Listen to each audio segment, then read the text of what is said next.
This is Mac OS Ken. A rough morning for iPhone orders, iPhone skews towards the pros, and a few Apple stories from around the world. It is Monday, the 12th of September, 2022. I'm Ken Ray, and this is news from Mac OS Ken, brought to you by yours truly and sponsored by Simply Safe.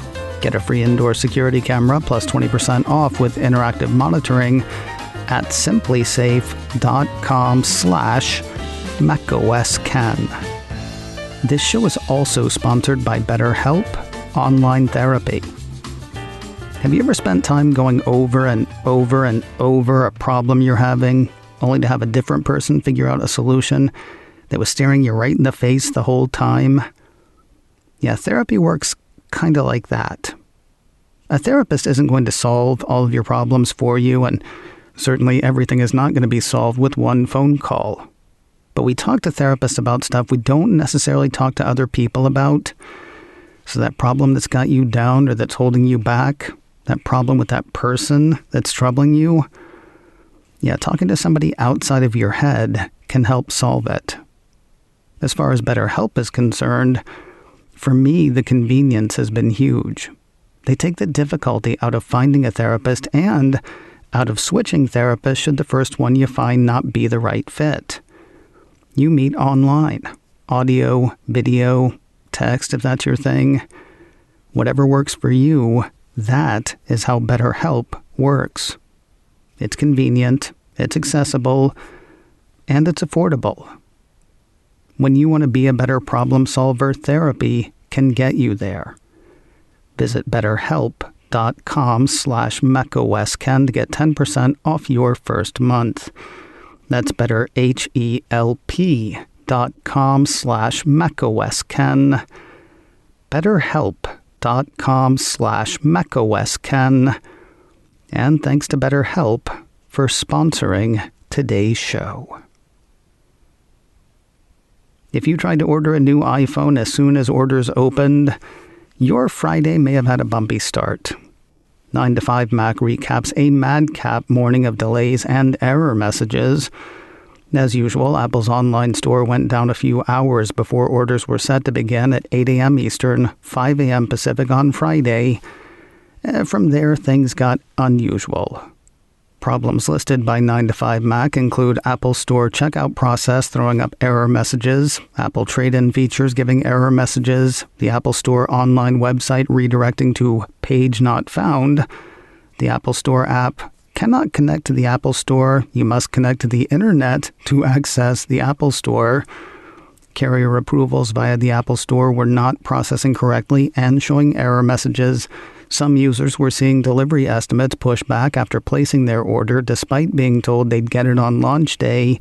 And some users ended up with multiple orders because the Apple Store says the order failed, but it was actually completed. Doing an amazing Your Mileage May Vary, the NosillaCast podcast's Allison Sheridan said on Twitter that her husband was able to complete his order while the Apple Store for her kept saying, almost there. Her problem cleared up literally a couple minutes later, though. A Slack channel I'm in featured one guy saying he had placed his order about 5:15 a.m. Pacific for pickup at an Apple Store this Friday. He went back to bed, then woke up a few hours later to an email saying his phone would be delivered between the 28th of September and the 5th of October.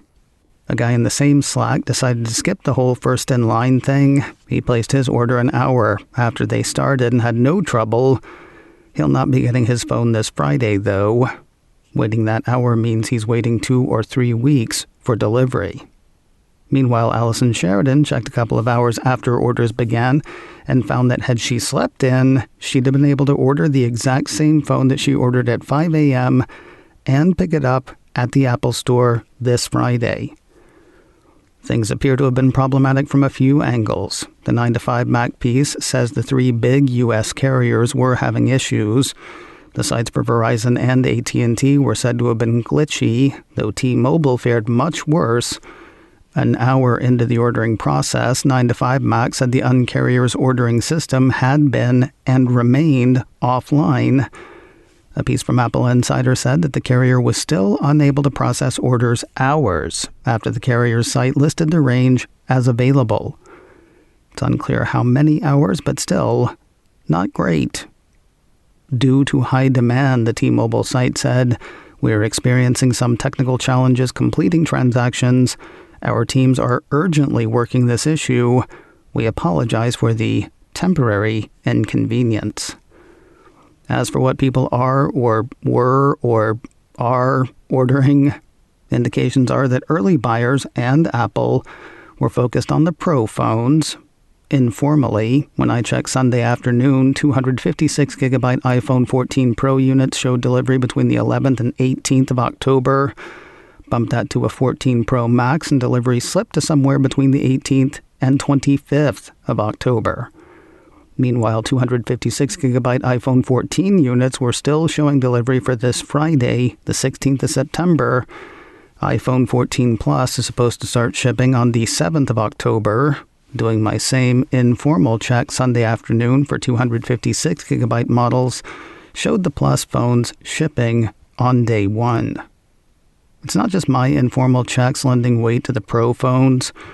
As early as last Friday, a piece from Cult of Mac said weights for the iPhone 14 Pro line had already slipped into October.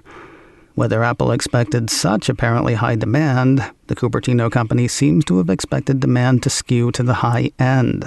A piece from the Mac Observer had TF International analyst Ming-Chi Kuo indicating that, in terms of Apple's orders, a significant majority was for the Pro phones. In a Twitter post, the analyst said that Apple's orders for iPhone 14 Pro, Pro Max accounted for about 85% of iPhone 14 orders. Coming in last, iPhone 14 Plus. The bigger of Apple's consumer phones is said to have accounted for less than 5% of Apple's orders in the 14 line. While that is a significant start, the numbers could or should change as time passes. The TF International analyst went on to say in a separate Twitter post, "Pre-orders for Apple's high-end products have always been more popular in the early stage. This year's order allocation for Pro models is higher versus previous years from this survey, reflecting Apple's product segmentation strategy change. Only Pros receive major updates." Positive as the pre-orders may seem, all of this comes with caveats. Friday morning's tech meltdown could be indicative of unexpected demand. Could have also just been a meltdown. As Apple 3.0's Philip Elmer DeWitt pointed out, shortages don't necessarily tell us what's going on. Could be supply, could be demand. Still, he does say that it does look good for Apple. Adding to that read was Wedbush analyst Daniel Ives. The same Apple 3.0 piece had him saying in a note that demand and orders for iPhone 14 are tracking slightly ahead of iPhone 13 and are tracking ahead of his firm's expectations out of the gates. 80% to 90% of that was for the Pro Max end, according to his note. Ives has an outperform rating on Apple shares. His price target on the shares is $220. Before the announcement of Apple Watch Ultra, there were questions about whether old bands would fit the new device. The answer was yes. Now that the iPhone 14 line is available to order, there are questions about whether cases for iPhone 13 will fit Apple's latest communicator. Cult of Mac says the answer is no. Mostly. While they may not look too different at first glance, the cult says the base model iPhone 14 has slightly different dimensions versus iPhone 13. It is less than a millimeter difference in thickness, according to the report. Height and width match. One might get away with the proverbial nice-looking but ill-fitting move from a 13 to a 14. Even so, the piece says the exact positioning of buttons and the speakers doesn't match between last year's model and this year's model, so the old case will fit awkwardly at best. Same would go for the wallet case, with the wallet part most likely unaffected. Moving from and to any of the other iPhones, Cult of Mac suggests either buying a new case or try going without. More news in a moment, but first a word from SimpliSafe, the right way to protect your home and sponsor of today's show. The whole point of a security system is keeping your home safe and keeping your home feeling safe. So why choose a security company that starts with strangers coming into your house? Personally, I'm kind of particular about that. I like things the way I like them, and if I can, I like to do it myself. That's some of my favorite parts about SimpliSafe, how much it lets you do yourself. From picking the sensors, cameras, and other equipment that are right for you, to placing and setting it yourself. I had my door sensors, keypad, and base station set up in under an hour. Super simple. While you start on your own, once you're set up, SimpliSafe has your back. With 24/7 professional monitoring, SimpliSafe's agents call you the moment they see a problem and send police or first responders in an emergency, even if you're not home or can't be reached. Their customer-first policies make sure you're taken care of with affordable plans starting at less than $1 a day, no long-term contracts, and no hidden fees. Find out more. Customize the perfect system for your home in just a few minutes at simplisafe.com/macOSKen. Go today and claim a free indoor security camera plus 20% off with interactive monitoring. Go to simplisafe.com/macOSKen. There was an interesting story out of India last week that could be good for Apple, provided Apple is cool with it. Apple Insider highlights a report from the Indian Express that says Tata Group is in talks with Wistron about producing iPhone in India. According to Wikipedia, the Tata Group is an Indian multinational conglomerate headquartered in Mumbai. Established in 1868, it is India's largest conglomerate, with products and services in over 150 countries and operations in 100 countries across 6 continents. With all that going for it, it apparently wants more. The intention is to bolster Tata's technology manufacturing by using expertise from Wistron, according to Apple Insider. This would apparently be achieved by Tata buying equity in Wistron's Indian plants. The Indian Express says such a venture would be huge for India's technology industry. One does wonder, though, how Apple would feel about another party entering the mix. On one hand, could be huge. Though Tata may not be the best tech player on the block, they are apparently India's biggest in terms of manufacturing. Tata as a partner, or a partner's partner, could help Apple grow its place in the Indian market more quickly. At the same time, Apple is a big fan of protecting its IP and tends to be careful about choosing its partners. There may be a bit of who's your friend where Wistron and Tata are concerned. Seriously, though, the possibility seems huge. If India is Apple's next China, Tata could be Apple's next Foxconn after a decent amount of time. Apple Insider says there has been no comment on the chatter from Wistron, Tata, nor Apple. And now it's time for another installment of Just because we're done with COVID doesn't mean COVID is done with us. To China we go, where Apple Insider says the country's iCloud data center has been sealed by a dire COVID lockdown. Apple doesn't run its own iCloud data center in the Middle Kingdom. The piece explains that Chinese law requires such centers to be run by local companies, with the iCloud center run by Guizhou Cloud Big Data. A piece from Bloomberg says authorities have locked down the city of Guiyang, where the data center is located. In a WeChat posting, Guizhou Cloud Big Data said, faced with a dire situation, we need courageous people on the front lines. These people also need to go nowhere. The data center had already been operating in a closed-loop system for a week when Apple Insider wrote its report last week. No word in the piece on whether end users had been affected by the data center conditions, nor on when the lockdown will end. Apple would like to keep selling iPhones in Brazil, please. I told you last week that authorities in Brazil had banned the sale of recent iPhone models in the country because they don't include chargers. Apple stopped including chargers with iPhones a couple of years ago, citing negative environmental impact. So the ban includes iPhone 12 and later. A piece from Engadget says Apple has not pulled affected phones from its Brazilian site. The company tells Reuters that it is working with authorities to resolve their concerns. That report has an Apple spokesperson saying, "We have already won several court rulings in Brazil on this matter, and we are confident that our customers are aware of the various options for charging and connecting their devices." News of another celebrity-based documentary for Apple TV+.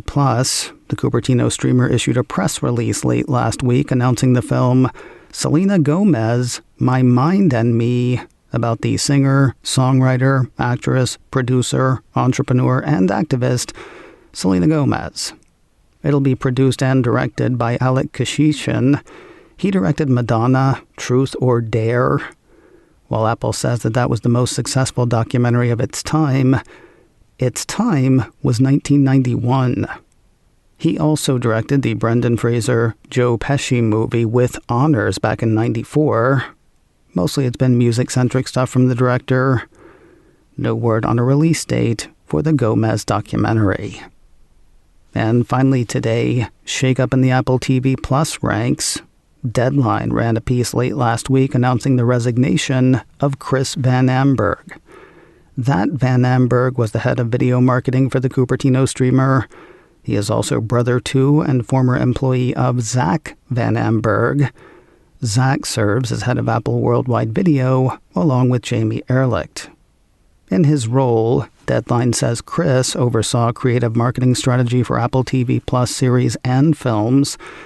That gave him involvement in campaigns for such series as Ted Lasso and Severance, as well as such films as Coda and Greyhound. 4 years after joining Apple TV Plus, Chris Van Amberg says it's time for him to take time back for himself. He says he's walking away to devote more time to his family. macOS Ken, brought to you by me and sponsored by BetterHelp Online Therapy. Get 10% off your first month at betterhelp.com/macOSKen. This show is also sponsored by SimpliSafe. Get a free indoor security camera plus 20% off with interactive monitoring at simplysafe.com/macOSKen. Advertising handled by Backbeat Media. Online at backbeatmedia.com. You can reach me a couple of ways. Info at macosken.com or call 716-780-4080. Until next time, that is news from macOS Ken.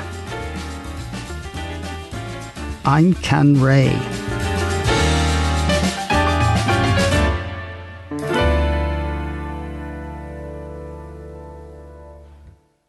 Ciao.